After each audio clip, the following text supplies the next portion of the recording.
네, 2월 28일, 2월달 마지막 날이죠. 오늘 큐티 예배, 살아계신 하나님께 올려드리도록 하겠습니다. 선한 일에 열매 맺는 은혜 입은 상속자라는 제목입니다. 디도서 3장 1절에서 15절 말씀 읽도록 하겠습니다. 너는 그들로 하여금 통치자들과 권세 잡은 자들에게 복종하며 순종하며 모든 선한 일 행하기를 준비하게 하며 아무도 비방하지 말며 다투지 말며 관용하며 범사의 온유함을 모든 사람에게 나타낼 것을 기억하게 하라.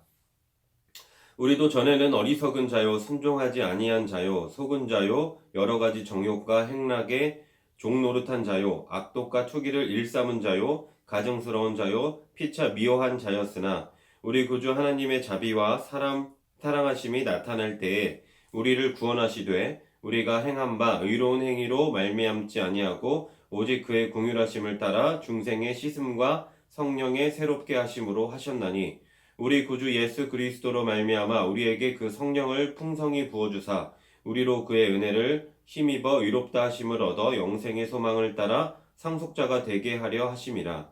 이 말이 미쁘도다. 원하건대 너는 이 여러 것에 대하여 굳세게 말하라.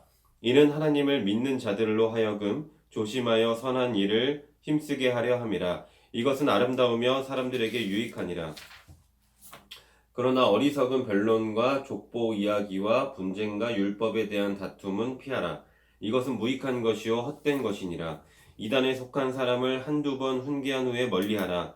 이러한 사람은 내가 아는 바와 같이 부패하여 스스로 정죄한 자로서 죄를 짓느니라.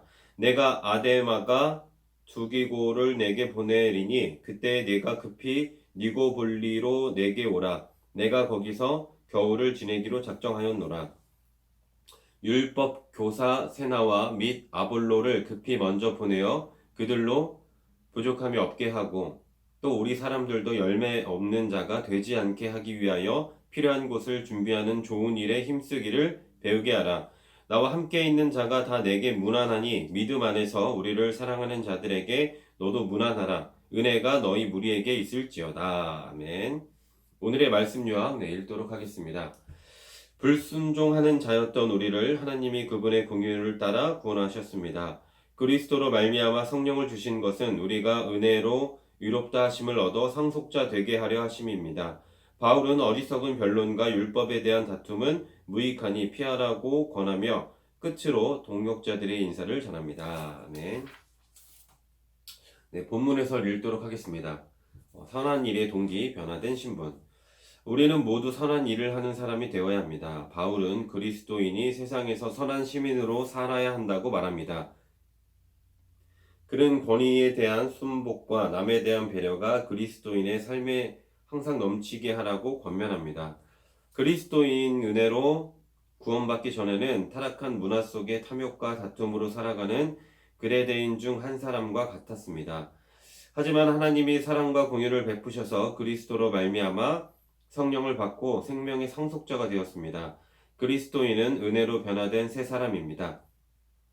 참된 복음이 변화를 만들어내고 이 변화는 세상에 확산됩니다. 변화를 갈망하는 모든 사람에게 그리스도인은 선한 길잡이가 되어야 합니다. 아멘. 바울은 왜 그리스도인이 세상에서 선한 시민으로 살아야 한다고 권면하나요?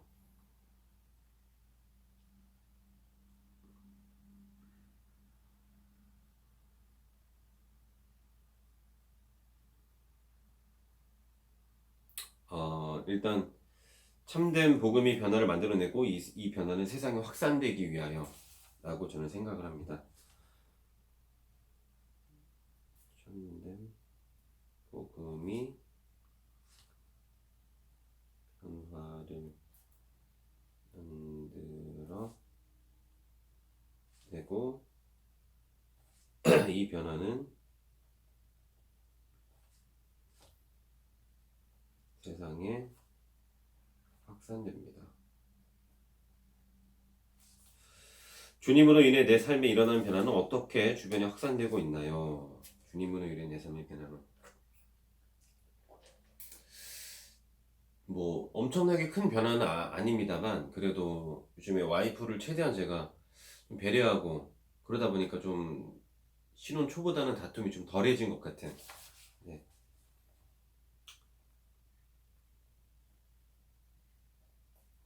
성의 확산.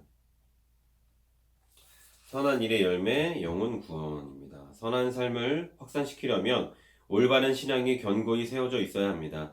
그리스도인이 힘쓸 선한 일은 참된 복음의 기초에 사람들을 죄로부터 벗어나게 함으로 구원에 이르도록 돕는 삶을 의미합니다. 이것이야말로 많은 이에게 진정한 유익을 주는 가치 있는 삶입니다. 한편 어리석고 소모적인 논쟁과 다툼을 일으키는 이단적인 사람과는 분명하게 선을 그어야 합니다. 변화된 삶으로 연계되지 않는 대화는 결국 무익하고 헛된 결과로 이어지기 때문입니다. 이들을 향해 베풀 선한 일은 한두 번의 진심, 어린 권면이지 거짓됨과 부패함의 죄를 용납하는 것이 아닙니다. 더욱이 그들로 인해 교회 안에서 죄가 침투하게 허용해서는 안 됩니다. 성도는 사람들을 구원과 성화의 길로 이끌어 선한 열매를 맺어야 합니다. 아멘. 선한 일에 힘쓰기 위해 바울은 무엇을 경계하라고 했나요? 선한 일을 힘쓰기 위해 바울은 무엇을 경계하라?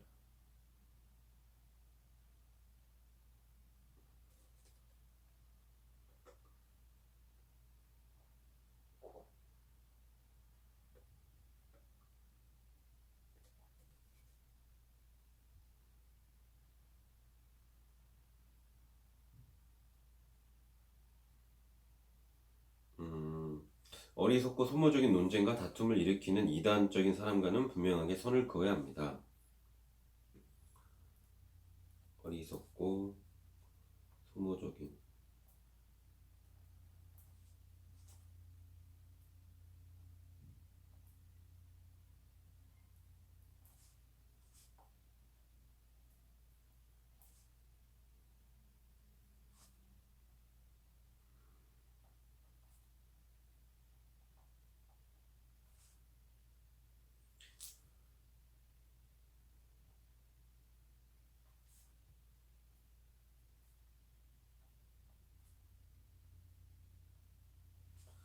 전인적 구원의 열매를 맺기 위해 내가 경계하고 멀리해야 하는 것은 무엇인가요?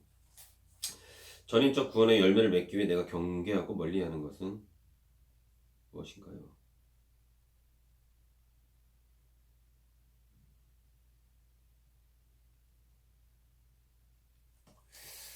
뭔가 자만심과 그런 거 아닐까요? 자만심.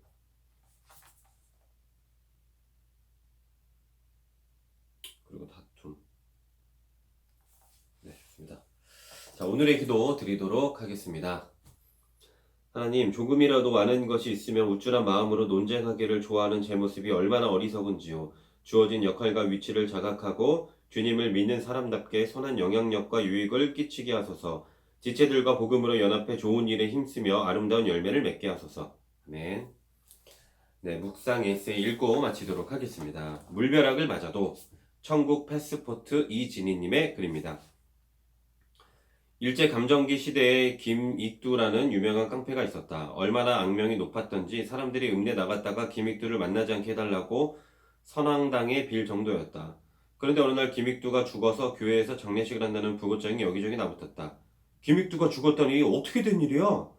그야말로 장안의 화제가 되었다. 그런데 막상 가보니 그 장례식이 아니라 세례식이었다.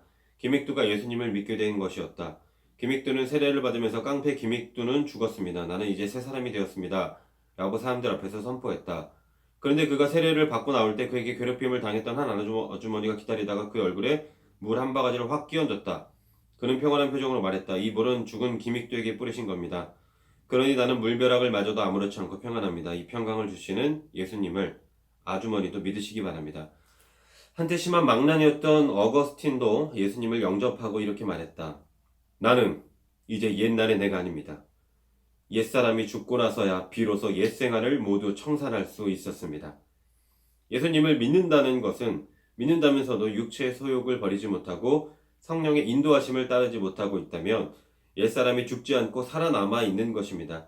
옛사람을 십자가에 못 박으십시오. 은혜로 변화된 새로운 삶이 당신을 기다리고 있을 것입니다. 네. 옛날에 나쁜 김영규는 죽었다. 네. 새로운 성령을 받고 정말 변화된 그런 삶을 살도록 저도 노력해 보도록 하겠습니다. 샬롬.